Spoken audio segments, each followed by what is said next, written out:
Madre mía, el caso que te traigo hoy, no te lo pierdas, por favor. Rituales, culto, un cerebro de un universitario estadounidense cocinándose en una olla para dar superpoderes a alguien. ¿Qué tal? Soy Ara, tu murciélaga de confianza y la que te trae casos de crímenes a viajeros o de criminales viajeros que la lían parda por el mundo. El caso de hoy es muy, pero que muy fuerte, porque mezcla vida cotidiana, como el Spring Break de los estadounidenses, donde se van a descansar unos días o de fiesta a algún lugar del país, con cruzar la frontera de México y acabar cocinado en una olla. Todo eso mezclado con lo más turbio, con un ritual un tanto excéntrico, un tanto inventado, que mezcla además cosas de religiones africanas y también temitas de vudú y otras cosas. Así que no te lo pierdas y si te gusta, por favor, acuérdate de darle a me gusta y de seguirme, de suscribirte para no perderte nada.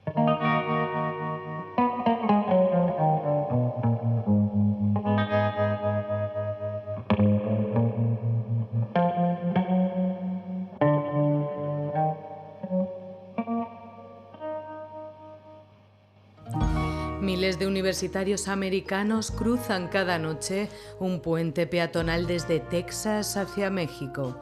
Fiesta, alcohol barato y ninguna restricción. Para la mayoría es el mejor spring break de su vida. Para un estudiante de medicina es la última noche. Hoy, en Pasaporte Criminal, la historia de Mark Kilroy, el chico que salió de fiesta y acabó metido en una secta.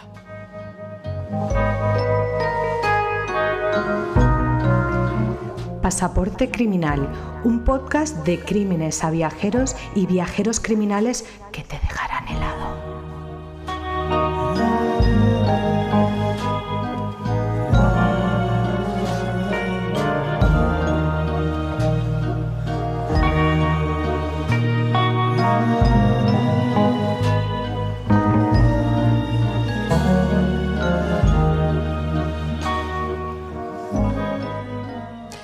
Hola, ¿qué tal estás? Pues yo un poquito agobiada, no te voy a engañar, porque estoy aquí con la vuelta del viaje, con un montón de cosas por hacer, en medio de obra de casa. De hecho, me estoy escuchando como más eco del habitual, con lo cual me va a rayar y me va a costar hacer el programa de hoy, ya os lo digo. Pero bueno, aquí no quiero faltar a la cita de cada martes con vosotros para agradeceros que estéis siempre ahí. Así que os prometo un programa muy especial que sé que os va a gustar. Y es que además esta semana me ha pasado como algo curioso mientras documentaba el episodio de hoy. Llevaba un rato leyendo sobre South Padre Island, buscando fotos del sitio, de los bares, del puente, y en un momento pues me he dado cuenta que estaba mirando imágenes de un lugar que parece la cosa más inocente del mundo. Arena blanca, estudiantes con camisetas de colores, vamos, pues algo súper normal. Y esto me hizo pensar, ¿no? Porque al final cada vez es más común que el escenario más normal puede esconder la historia más oscura. Creo que por eso no puedo dejar de hacer este podcast, también os lo digo. Gracias por estar aquí un martes más. A los que comentáis, a los que compartís, a los que me escribís para decirme que escucháis el episodio de Camino al Trabajo y llegáis con una cara que no saben muy bien cómo interpretar en la oficina. Sois vosotros los que hacéis que esto siga adelante. Y ya sabes quién soy yo. Soy Ara, murciélaga en redes, periodista y blogger de viajes en Esto no es lo que parece, con z.com, donde tenéis guías gratuitas y descuentos para organizar vuestros viajes por libre. Y hoy, como os podéis imaginar, el viaje va a ser de los que se quedan. Y antes de meternos en harina, que hay mucha harina hoy, ya te lo vengo a contar, una cosita importante. Mira, yo que sé que cuando organizamos un viaje lo último en lo que pensamos es en el seguro. Lo primero que se nos viene a la cabeza que es el hotel o quizás los vuelos. Y después, pues, ¿dónde vamos a cenar el primer día? El seguro con suerte aparece en el punto 12 de la lista justo después de comprar el adaptador de enchufes y justo antes de olvidarse de comprar el adaptador de enchufes. Y es que no puede olvidarse tu seguro. Y ya lo sabes, yo siempre confío en IATI Seguros, porque cuando algo se tuerce fuera de casa, y a veces se tuerce, quiero tener a alguien al teléfono que sepa qué hacer. Cobertura médica, asistencia legal, equipaje, cancelaciones, todo lo que necesitas para moverte tranquila o tranquilo. Aquí no discriminamos. Y ya lo sabes, con el enlace de la descripción tienes un 5% de descuento. Y hoy sí que sí, cruzamos el charco. ¿Y dónde nos vamos? Pues nos vamos a la frontera de Estados Unidos con México, donde ambos se miran las caras separados por un río. Pon el móvil en modo avión que nos vamos a Matamoros, a Tamaulipas, y al otro lado del puente, a Texas.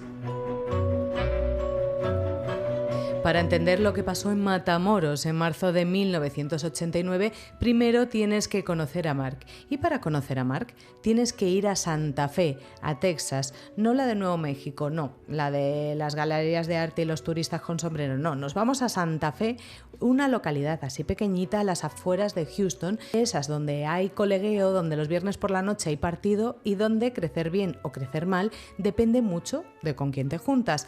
Vamos, así turísticamente no tiene prácticamente nada. Es como una especie de barrio residencial en, digamos, el Estados Unidos profundo. Y esto contrasta bastante con el lugar de nacimiento de su protagonista, ya que este chico comenzó a viajar desde bien pequeño.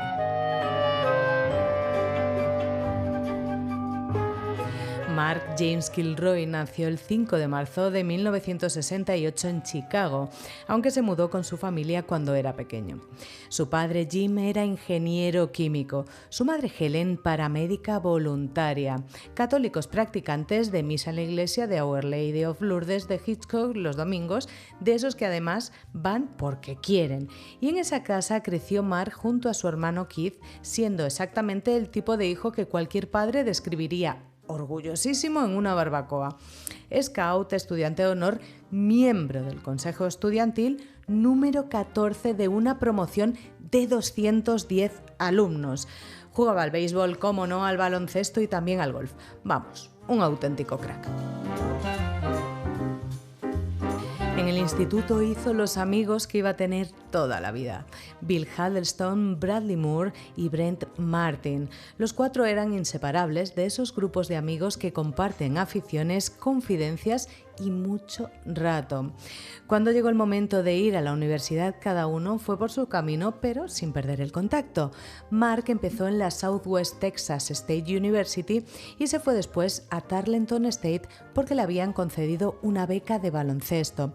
Pero a Mark el baloncesto se la traía más bien al pairo, porque él tenía otro sueño en la vida: ser médico.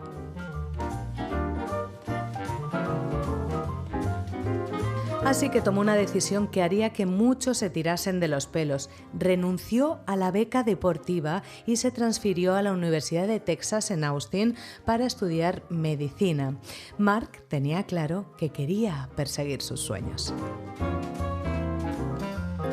En marzo de 1989, con tan solo 21 años, Mark estaba en el segundo semestre de premedicina preparándose el MCAT, una especie de selectividad norteamericana. Es que allí te explico, antes de estudiar medicina y después de completar tu formación de instituto, tienes que formarte durante, 4 años, hacer este examen y después ya comenzar tu carrera de medicina.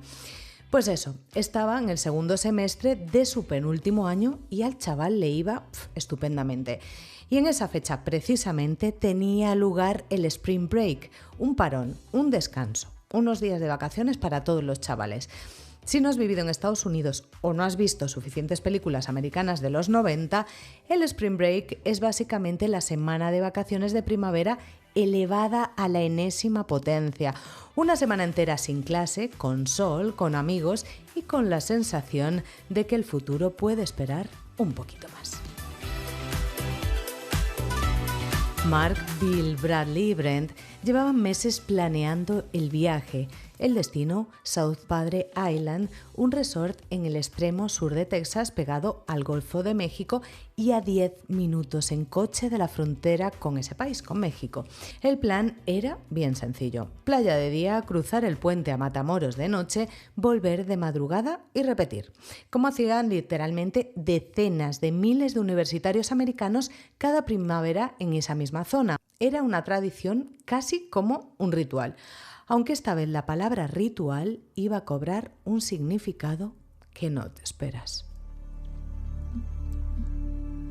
El 10 de marzo de 1989, Bradley recogió a Mark en Austin, pasaron por Santa Fe a buscar a Bill y a Brent y los 4 pusieron rumbo al sur. 9 horas de carretera con niebla incluida hasta llegar a South Padre Island poco antes de medianoche. South Padre Island es una lengua de arena de apenas 3 kilómetros de ancho encajada entre el Golfo de México y una laguna. Agua turquesa, playas planas que parecen no acabar nunca y un cielo que en marzo ya tiene ese azul brillante que nos encanta a todos y que estamos deseando disfrutar. Es un sitio que en invierno está prácticamente desierto y que en el Spring Break se peta, pero se peta literal, porque he visto imágenes y he alucinado, parecía como Ibiza en verano. Y te digo que mira que tiene playas enormes con arenales súper anchos, pero ya te digo yo que yo lo he visto hasta los topes. Y es lo que se cuenta, hoteles llenos, música en cada esquina, olor a crema solar y a cerveza ya calentorra. Y al fondo, cruzando la bahía, las luces de México parpadeando en la oscuridad. Los amigos se registraron en el Sheraton, dejaron las maletas y salieron a ver qué había. Todavía era pronto la temporada y la isla estaba tranquila. Eso iba a durar bien poco, porque en los días siguientes y para sorpresa de ninguno de los presentes, eso se petó de estudiantes llegando de todos los rincones del país. Los chavales llegaban con ganas de playa, con ganas de fiesta y por la noche con ganas de cruzar el puente. El Gateway International Bridge, 10 minutos andando y ya estás, literalmente en México, en la calle Álvaro Obregón, donde los bares no cierran y el alcohol cuesta la mitad. Para los 4 amigos, pues era un plan sin fisuras, salir, cruzar, disfrutar, volver. Lo habían hecho ya 2 noches seguidas sin ningún problema. Así que la noche del 13 de marzo iba a ser la tercera y la última. La noche del 13 de marzo arranca como las 2 anteriores.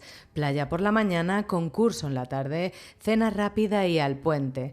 Los 4 cruzan andando hacia Matamoros. 15.000 turistas en la calle. Música por todas partes. Olor a fritanga y a cerveza barata.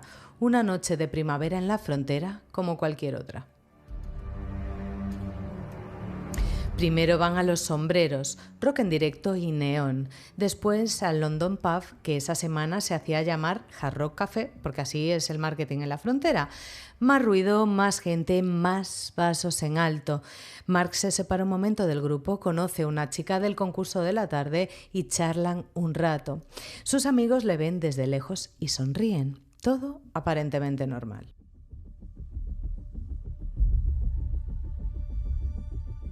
Sobre las 2 de la madrugada, Bill dice lo que todos estaban pensando. Estoy hasta el orto ya, vámonos. Acuerdo unánime. Los 4 salen del bar y empiezan a caminar hacia el puente, aunque en esa calle llena de gente es difícil ir juntos. Mark pues se queda un poco rezagado despidiéndose de la chica, Bill se queda con él y Bradley y Brent van delante. Y entonces Bill necesita ir al baño. Cosa más humana pues no la hay, oiga, así que se mete en un callejón, le dice a Mark que le espere 2 minutos que ahora vuelve. Y Bill cumple su promesa y vuelve, pero cuando sale del callejón, Mark había desaparecido. Mira a un lado, mira a otro, la calle sigue llena de gente, pero de Mark ni rastro. Piensa que se habrá adelantado con Bradley y con Brent al restaurante Garcías justo antes del puente. Camina hasta allí, pero tampoco está. Los 3 amigos vuelven sobre sus pasos, recorren la calle Álvaro Obregón de arriba abajo, entran en los bares y preguntan. Nada.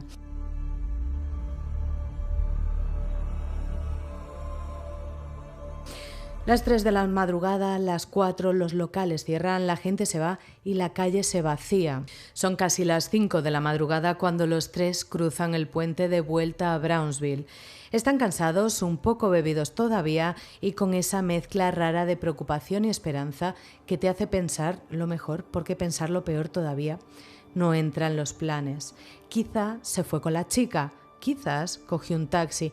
Quizás están en el hotel esperándoles con una cerveza en la mano y una historia que contar. Llegan al aparcamiento, miran el coche que se habían dejado antes de cruzar el puente y no encuentran a nadie.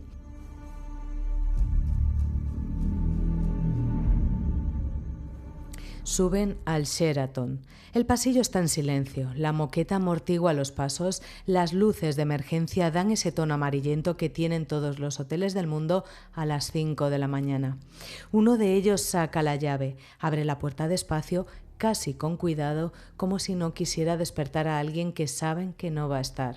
La habitación está vacía, la cama de Mark intacta. Los chicos se quedan ahí parados un momento mirando esa cama sin deshacer y ninguno dice nada porque no hay nada que decir que no suene a lo que todos están pensando. Bradley se sienta, Bill se apoya en la pared, Brent mira por la ventana hacia la oscuridad del Golfo.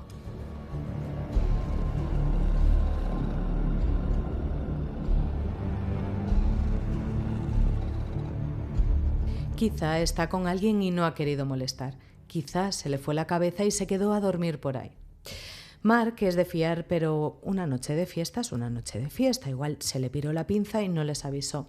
Se dicen esto el uno al otro porque necesitan decírselo, porque la alternativa es demasiado grande para procesar a esa hora en ese pasillo con los pies cansados y el corazón acelerado.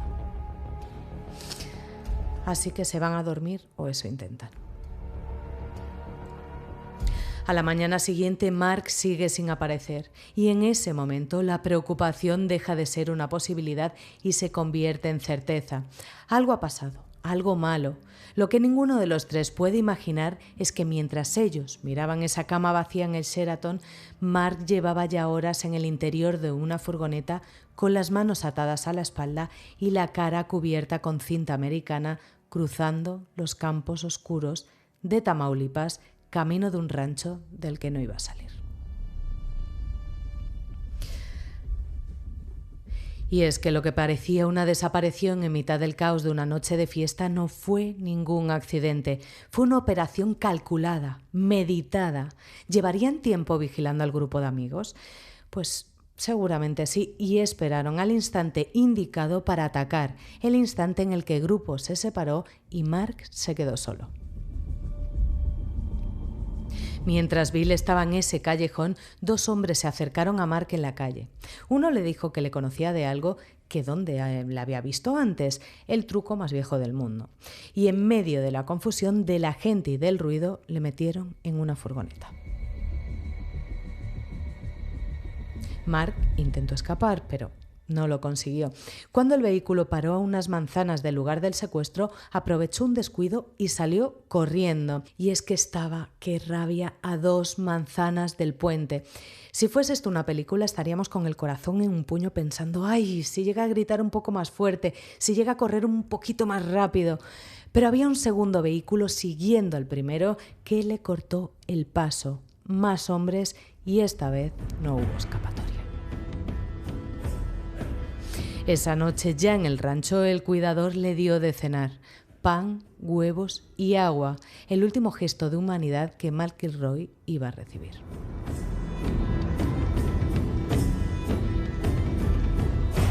Y ya del otro lado de la frontera, a la mañana siguiente, los tres llaman a la policía.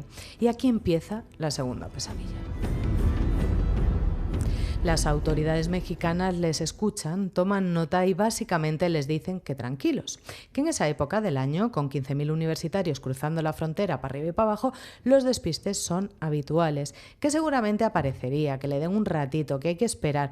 Vamos, lo que le dice cualquier médico de cabecera cuando no sabe qué tienes, tómate un ibuprofeno y ya vamos viendo. El problema es que los días pasan y Mark no aparece. Bill, Bradley y Brent no se van a casa, se quedan en la zona y siguen buscando. Recorren los mismos bares de aquella noche, hablan con camareros, con porteros, con otros turistas que estaban allí. Preguntan a todo el mundo que se deja preguntar y no consiguen nada. Es como intentar encontrar una aguja en un pajar, pero el pajar tiene 15.000 personas borrachas y ninguna recuerda nada. El 18 de marzo, 4 días después de la desaparición, Jim y Helen Kilroy se suben al coche y conducen hasta Matamoros. No se quedan en casa esperando noticias, no, se plantan allí foto de su hijo en mano y empiezan a preguntar puerta por puerta. Bares, hoteles, farmacias, tiendas. ¿Ha visto usted a este chico? Y es que nadie ha visto nada y es algo ya desesperante. Reparten 20.000 folletos por todo el Valle del Río Grande. Ofrecen una recompensa. Primero $15.000, luego más. Al final llegan a 50.000. $50.000 por cualquier información sobre su hijo y aún así no consiguen nada, como si la tierra se lo hubiera tragado.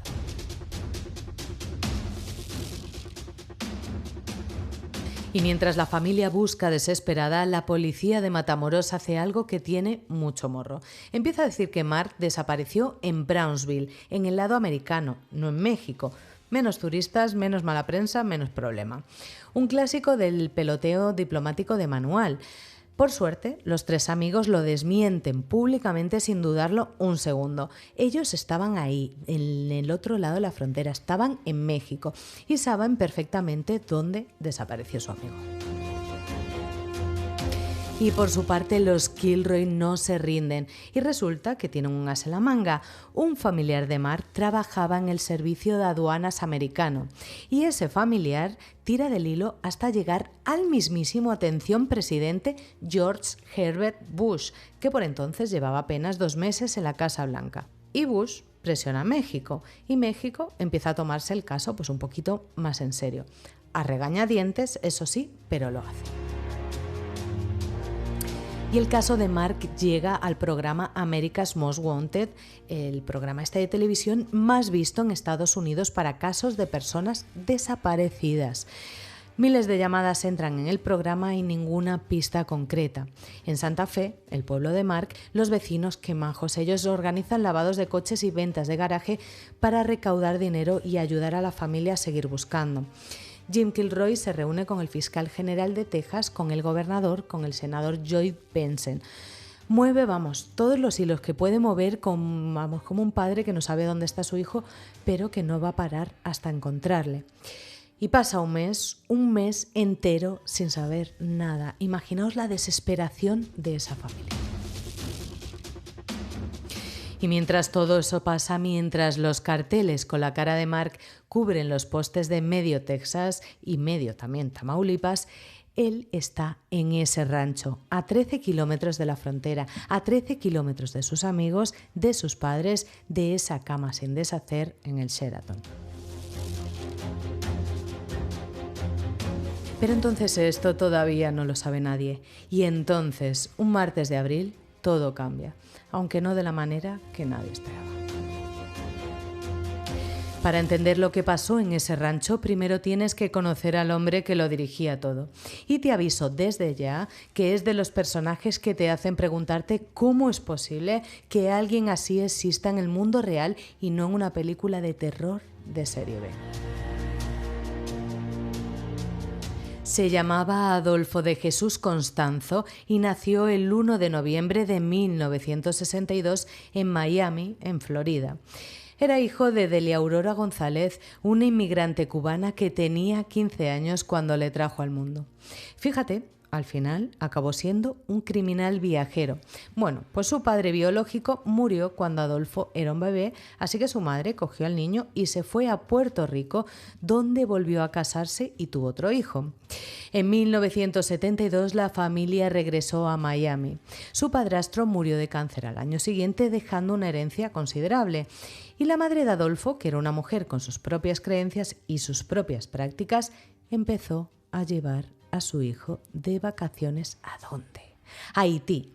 ¿Y Haití qué pasa? Pues Haití, que para quien no lo sepa, es el epicentro del vudú en el Caribe. Y allí, entre rituales y ceremonias, el pequeño Adolfo empezó a jugar con muñecos que nada tenía que ver con los Madelman o las Barbies de los otros niños de su edad.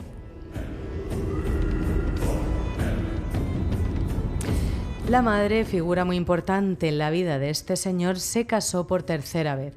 Esta vez con todo un angelito, con un hombre violento, traficante de drogas, o eso dicen, y también metido en el mundo del ocultismo. Y fue con él con quien Adolfo terminó de torcer el camino. Con 10 años ya era aprendiz de un sacerdote del Palo Mayombe en la comunidad cubana de Miami. Ahora bien, un momento, porque aquí hay que parar y explicar qué es eso del palo mayombe o palo mayombe, no lo sé, porque si no el resto de la historia no tiene sentido. El palo mayombe es una religión afrocubana que llegó a América con los esclavos del Congo en el siglo XIX. En su forma original es una práctica espiritual que incluye rituales con animales y comunión con los ancestros.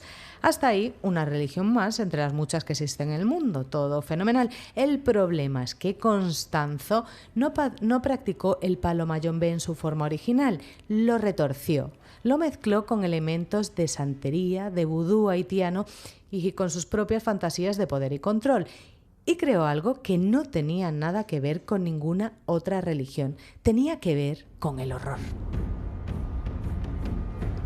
El elemento central de sus rituales era la nganga, una olla de hierro grande, negra, que Constanzo mantenía en su altar y que era para él algo así como el corazón de toda su operación. Dentro de la nganga echaba restos de animales, huesos, hierbas, monedas, sangre, así una guarrería varia. Hasta ahí pues tú dices, pues eso, pues vaya guarrería, pero bueno, cada uno en su casa ya sabes, que haga lo que quiera. Pero con el tiempo la cosa cambió y ya no le valían solo animales. En 1983, con 21 años, se mudó solo a la Ciudad de México y allí hizo algo que, visto con perspectiva, fue casi un golpe de genio en lo más oscuro del término. Que bueno, a mí me suena un poco a chiste, pero la cosa era seria, o sea que no te lo tomes tú así. Se presentó como lector del tarot y brujo de lujo, no para gente de a pie, no, para narcotraficantes, para policías corruptos, para empresarios que querían protección sobrenatural para sus negocios. Y la gente le pagaba y le pagaba muy bien. Y es que además dicen que este chico era guapo, que había trabajado como modelo y que tenía un carisma que la gente describía como hipnótico y una capacidad para leer a las personas que le convertía en alguien muy difícil de ignorar. Pronto se compró un apartamento de $60,000, varios coches de lujo y una reputación que dicen se extendía por los círculos más oscuros del crimen organizado mexicano. Afirman también que supuestamente el Cártel del Golfo, uno de los más antiguos y violentos del país, con base precisamente en Matamoros, empezaría a pagarle por sus servicios. Protección espiritual para sus operaciones, rituales para que los cargamentos llegaran sin problemas, magia para que la policía mirara hacia otro lado. Y Constanzo, que era súper listo, se dio cuenta de algo. Cuanto más grande el sacrificio, más poder prometía. Y más dinerito también, claro. Primero animales, gallinas, cabras, serpientes, incluso en alguna ocasión crías de cebra y de león, dicen que conseguía a saber cómo. Pero llegó un momento en que los animales ya no le bastaban y ahí fue cuando el simpático de Adolfo empezó a cocinar con un ingrediente muy especial y comenzaron las desapariciones de qué, querido Watson, efectivamente de personas.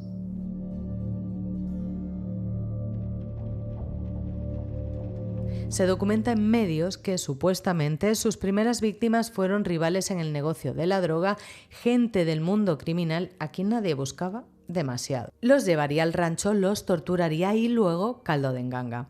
Y la leyenda del padrino, que así le llamaban sus seguidores, seguía creciendo con él. Pero Constanzo no estaba solo en todo esto, tenía a su crew, tenía a su derecha a alguien que, en apariencia, era todo lo contrario a lo que cabría esperar de la mano derecha de un asesino en serie. Se llamaba Sara Aldrete y su historia merece un momento aparte. Sara era de Matamoros, estudiante de educación física en el Texas Southmost College de Brownsville, al otro lado de la frontera. Buena estudiante, animadora, conocida entre sus profesores y compañeros como una chica aplicada, simpática y sin ningún tipo de señal de alarma. Pero al otro lado del puente en Matamoros, Sara Aldrete era la madrina, la alta sacerdotisa del culto, la segunda al mando de Constanzo, la que captaba nuevos miembros y también la que supervisaba las operaciones cuando el padrino no estaba. Para reclutar, supuestamente usaba, entre otras cosas, una película de 1987 que no sé si conoces, que se llama The Believers, un thriller sobre un culto de Nueva York que practicaba el sacrificio humano para conseguir poder y dinero. Les decía a sus adeptos que el sacrificio humano pues era absolutamente necesario. ¿Cómo te quedas tú después de ver que usaban el cine como herramienta de lavado de cerebro? Yo me quedo muerta.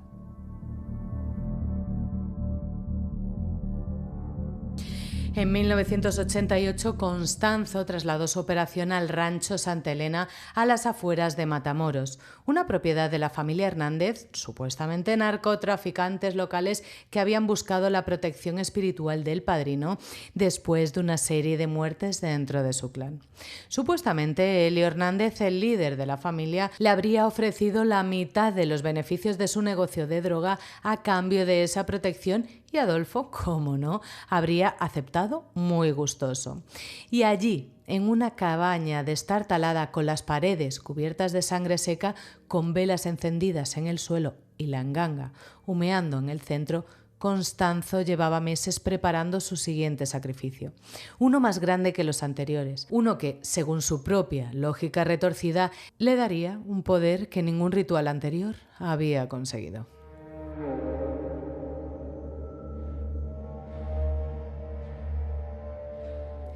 Necesitaba el cerebro de un joven americano universitario. Y sí, justo lo que estás pensando. Entonces apareció Mark Kilroy. Y ahora permíteme que volvamos de un plumazo a la madrugada del 14 de marzo. Cuando llegan al rancho Santa Elena, le dejan dentro del vehículo. Solo, en la oscuridad, con el silencio del campo y sus propios pensamientos. Muerto de miedo. Al amanecer, el cuidador del rancho se acerca al vehículo, como te había comentado, y ya sabes qué va a hacer. Hace un gesto que unos lo interpretan como humano, pero yo lo interpreto como lo que es. Mark está en el patíbulo y ese hombre le lleva su última comida: pan, huevos y agua. Solo que a diferencia de los que esperan la muerte en las cárceles, ni Mark ha cometido ningún delito ni le dejan elegir el menú. Así de cruel es la vida.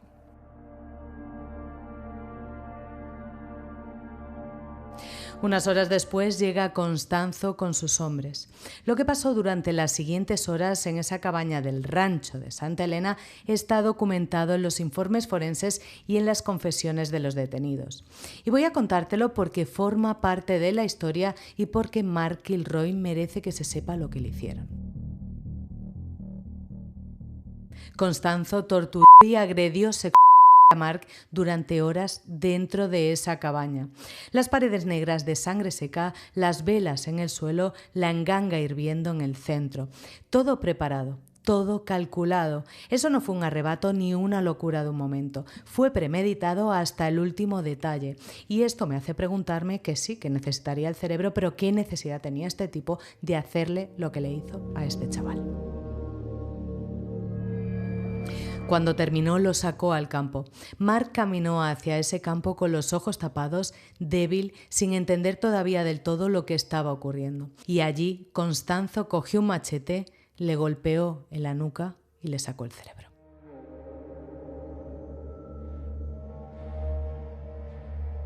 Después, sus restos acabaron en la enganga, su cerebro hervido en ese caldero junto a huesos de animales, pelos, monedas y los restos de las víctimas anteriores. Le cortaron las piernas por encima de las rodillas para facilitar el entierro y lo enterraron en una fosa junto a otros 14 hombres que habían pasado por el mismo rancho antes que él.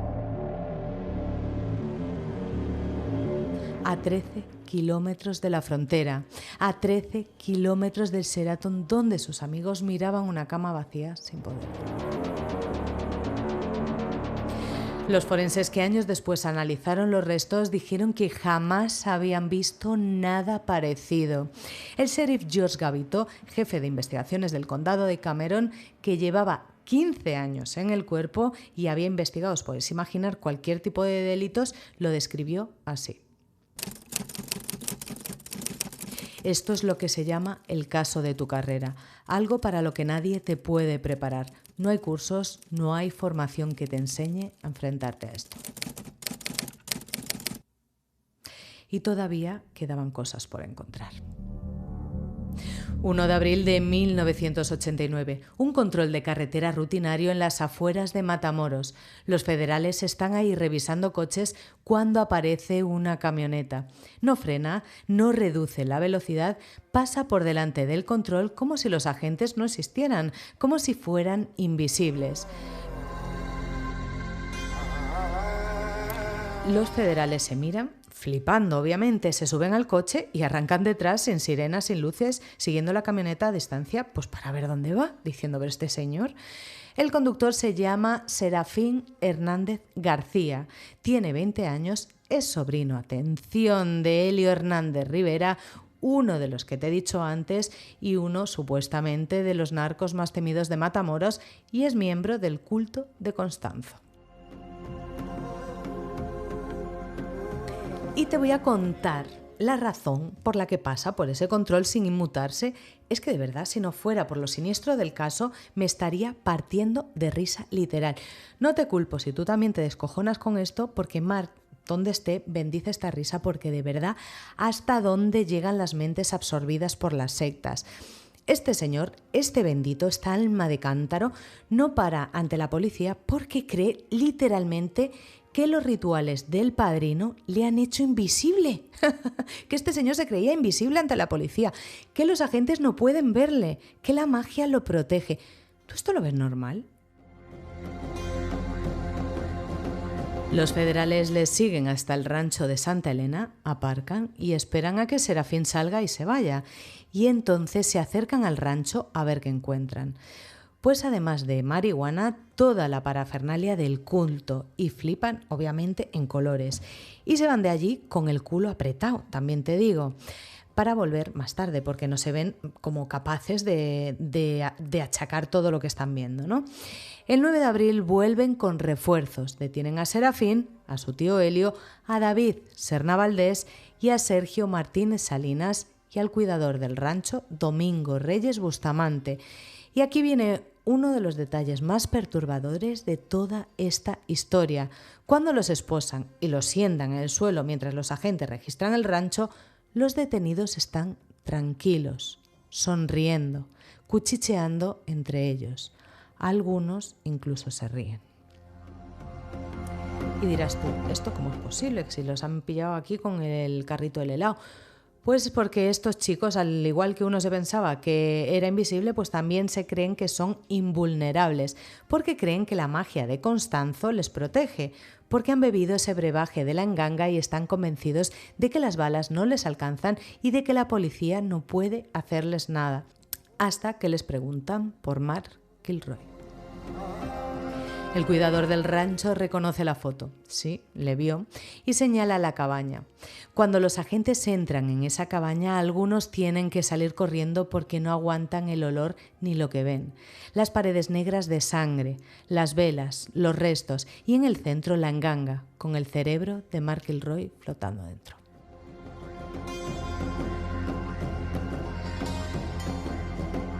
El 11 de abril los agentes llevan a los detenidos de vuelta al rancho con palas y les ordenan cavar. Y van saliendo cuerpos, 15 personas en total, todos hombres, todos asesinados en un periodo de 9 meses. Algunos todavía sin identificar a día de hoy. Entre ellos estaba Mark, obviamente identificado por sus registros dentales porque su estado de descomposición no permitía otra cosa. Como era de esperar, la noticia llega a los Kilroy como un mazazo que llevaba un mes, en verdad, la pareja temiendo esto y rezando para que no llegara este momento jamás, claro. Y tú, si has estado atento, habrás echado de menos un nombre. ¿Qué nombre has echado de menos? Claro que si Constanzo no está entre los detenidos, el padrino ha desaparecido. Y es que este engendro coge a 4 de sus seguidores más fieles y desaparece. Se lleva a Sara Aldrete, al que dicen que era su amante, Martín Quintana Rodríguez, a Omar Francis Corea y a Álvaro de León Valdés, al que todos conocían como el Dubi. Primero Brownsville, después un vuelo a McAllen y desde ahí Ciudad de México. Las autoridades americanas y mexicanas lanzan una orden de búsqueda internacional. Se creen que puede estar en Florida, donde vive su madre, pero no. Se reciben varios avisos de que le han visto en distintos puntos del país, pero todos acaban en un callejón sin salida, la verdad. El padrino se ha esfumado. Mientras tanto, en Ciudad de México, Constanzo está desmoronándose. Está encerrado en un apartamento, paranoico, mirando por la ventana cada 10 minutos. La magia no le ha salvado. El rancho ha caído. Sus seguidores están en la cárcel y su cara sale en todos los telediarios. Es el 6 de mayo de 1989. Han pasado menos de 4 semanas desde el descubrimiento del rancho. Esa mañana, un agente de la policía de Ciudad de México ve a un hombre pagando en dólares americanos en un supermercado y pues llama su atención. Así que le sigue. El hombre entra en un edificio de la calle Río Sena. Después identificaría a este comprador como el Dubi, uno de los fugitivos más buscados de México. Rodean el edificio. 180 agentes quieren esperar a que el tráfico de la calle se calme para entrar sin riesgo de víctimas civiles. Pero entonces ocurre algo que no estaba en el guión. Constanzo les ve desde la ventana y, sin pensarlo 2 veces, coge una metralleta y empieza a disparar. Durante 45 minutos, el padrino, el hombre que se creía protegido por sus dioses, dispara desde el apartamento contra 180 agentes de policía. Lanza monedas de oro por la ventana en un gesto ritual desesperado. Quema billetes en el fogón de la cocina. El hombre que construyó un imperio sobre la superstición ajena se está derrumbando en tiempo real, aferrándose hasta el final a unos rituales que se le estaban quedando muy cortos. Cuando se le acaba la munición, solo ha herido a un agente, a uno de 180. Vamos, que también te digo que la puntería trabajada, lo que se dice trabajada, no la tenía. Y entonces Constanzo asume lo que lleva semanas negando, que todo ha terminado, que no hay magia que le salve, que la única salida que le queda es la que él mismo había prometido a sus seguidores, que nunca le atraparían con vida. Así que, ¿qué hace? Llama al Dubi, le mete en un armario junto a su amante Martín, le pone la metralleta en las manos para que acabe con su vida. El Dubi le dice que no puede, que no es capaz. Constanzo, ¿qué hace? Lo típico de las películas, ahí, toma, la bofetea. Le grita que si no lo hace, pues arderá en el infierno para siempre. Vamos, que lo que le pasaba a Constanzo es que estaba acojonado de lo que le iba a pasar y no quería pasar el resto de sus días en la cárcel. Así que pues dijo, antes muerto que en la cárcel. Y el Dubi dispara.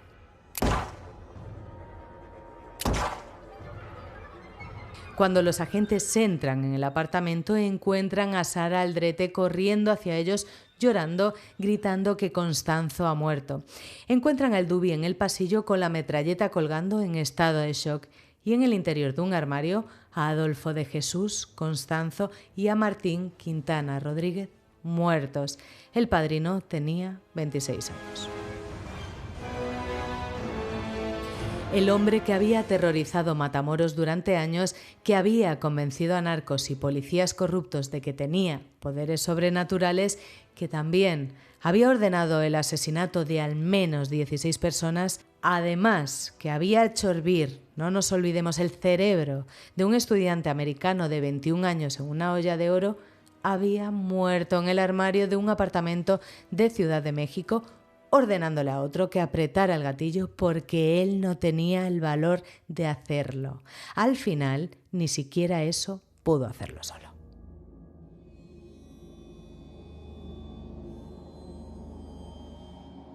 Y con Constanzo muerto y sus seguidores detenidos, tocaba sentarse en un tribunal y poner números a todo esto. En total, 14 miembros del culto fueron procesados por una lista de cargos que incluía asesinato múltiple, tráfico de drogas, tenencia lícita de armas, obstrucción a la justicia, asociación criminal y profanación de cadáveres. Entre los detenidos había de todo: narcotraficantes, sicarios, captadores del culto y, atención, un jefe de policía. Salvador Vidal García Alarcón, de la Policía Judicial Federal, fue detenido por narcotráfico y vinculado al culto. Alegó que solo había buscado a Constanzo para que le ayudara a expulsar unos espíritus que le perturbaban. Claro que sí, Salvador. Vamos uno por uno con los más relevantes y os cuento qué les pasó. El Dubi, Álvaro de León Valdez, el hombre que apretó el gatillo en ese armario, fue condenado en agosto de 1990 a 30 años de prisión por el asesinato de Constanzo y de Martín Quintana. Serafín Hernández García, el hombre invisible que cruzó el control de carretera sin frenar, el que confesó haber secuestrado y enterrado a Mark Kilroy, fue condenado a 35 años. Cooperó con las autoridades desde el principio, les llevó hasta las fosas y señaló los cuerpos. Y aún así, 35 años. Elio Hernández Rivera, el líder de la familia que le abrió el rancho a Constanzo a cambio de la protección sobrenatural recibió 67 años, posteriormente reducidos a 50. Y luego, ¿quién queda? Nos queda la madrina, Sara Aldrete. Pues esta hija de Satanás se declaró inocente desde el primer momento. Dijo que no sabía nada de los asesinatos hasta que los vio en televisión y dijo además que era prisionera de Constanzo y que la torturaron para obtener su confesión. En 1994 fue condenada a 62 años de prisión por su participación en 13 asesinatos, entre ellos el de Mark Kilroy. Posteriormente su condena fue reducida a 50 años. ¿Y dónde está esta muchacha a día de hoy? Pues está en el Centro Femenino de Reinserción Social de Tepepán, en Ciudad de México. Tiene 59 años, sigue, atención, proclamando su inocencia a todo el que quiera escucharla y, según informaciones de diciembre de 2024, pasa los días cuidando a 32 gatos que tiene repartidos en diferentes zonas del penal, con los espacios bautizados con nombres de colonias de la ciudad. En 2020 solicitó la libertad anticipada, pero se la negaron. Y aquí hay un detalle que no puedo dejar pasar y que es quizás el más inquietante de todo este bloque. 2 miembros del culto que dicen que también participaron directamente en el secuestro de Mark Kilroy aquella noche en la calle Álvaro Obregón, siguen sin haber sido capturados, siguen siendo buscados activamente, se supone, por las autoridades estadounidenses en relación con su asesinato. 35 años después y no aparecen, o sea que están en algún lugar del mundo. Eso significa que 2 de los hombres que pusieron las manos encima de Mark Kilroy aquella madrugada, los que le metieron 2 de ellos en la furgoneta cuando intentaban volver al hotel con sus amigos, nunca han rendido cuentas por ello. Antes de cerrar, necesito contarte una cosa sobre Jim y Helen Kilroy, sobre lo que hicieron en la iglesia Our Lady of Lourdes de Santa Fe, ante más de 1.200 personas que fueron a darles el pésame con brazaletes amarillos en la muñeca que ponían Miss You Mark. Jim y Helen se pusieron delante de toda esa gente y dijeron, atención, es que se me ponen todos los pelos de punta de verdad cuando lo he escrito y ahora cuando lo leo, dijeron que perdonaban a los asesinos de su hijo y pidieron que rezaran por ellos y dijeron que esperaban que cuando esos hombres llegaran al cielo le pidieran perdón a Mark. No sé tú, pero yo con esto de verdad no puedo, se me saltan las lágrimas, de verdad. Yo no sé si sería capaz de hacer esto, dímelo tú, cuéntame tu opinión en comentarios. Y precisamente por eso esto me parece uno de los gestos más generosos y más grandes que he leído nunca en ningún caso. 2 meses después de la muerte de Mark, Jim y Helen crearon la fundación de Mark Kilroy, una organización sin ánimo de lucro dedicada a la prevención de las drogas entre jóvenes, con programas en colegios, intervenciones con chavales en riesgo y campamentos de verano gratuitos donde los niños aprenden a pescar, a jugar al golf, a hacer tiro con arco, a nadar y a practicar tenis. Todo lo que Mark hacía cuando tenía su edad. Todo lo que Mark habría querido que otros chavales pudieran hacer. Porque Mark quería ser médico. Quería ayudar a la gente, quería hacer el mundo un poco mejor desde su sitio y aunque no pudo hacerlo de la manera que había planeado, su familia se encargó de que su historia no terminara en ese rancho de Tamaulipas. ¿Y qué pasó con sus padres? Te lo cuento también. Helen Kilroy murió en 2014 por ELA, con 70 años. Jim Kilroy murió en 2024, hace muy poquito. Los dos se fueron sabiendo que el nombre de su hijo seguía vivo, que seguía importando, que seguía haciendo algo bueno en el mundo. Y hasta aquí el episodio de hoy. Si has llegado al final ya sabes lo que significa que eres de los nuestros, de los que no se van a la mitad, aunque la historia te ponga el estómago del revés. Si te ha gustado ya lo sabes, dale a me gusta. Cuéntame en comentarios qué te ha parecido el caso, si lo conocías, si te ha sorprendido. Me leo todos y cada uno de ellos de verdad. Y si estás escuchando esto en Spotify, me puedes dejar, o en Apple Podcast también, me puedes dejar una reseñita de 5 estrellas que me hace la máxima ilusión y que me ayuda a seguir cada día aquí contigo. Gracias por estar al otro lado. Gracias por tomarte el tiempo de escuchar estas historias que no siempre son fáciles de contar ni tampoco de escuchar. Esto existe porque vosotros existís. Nos escuchamos el martes que viene, si os quiere. ¡Mua!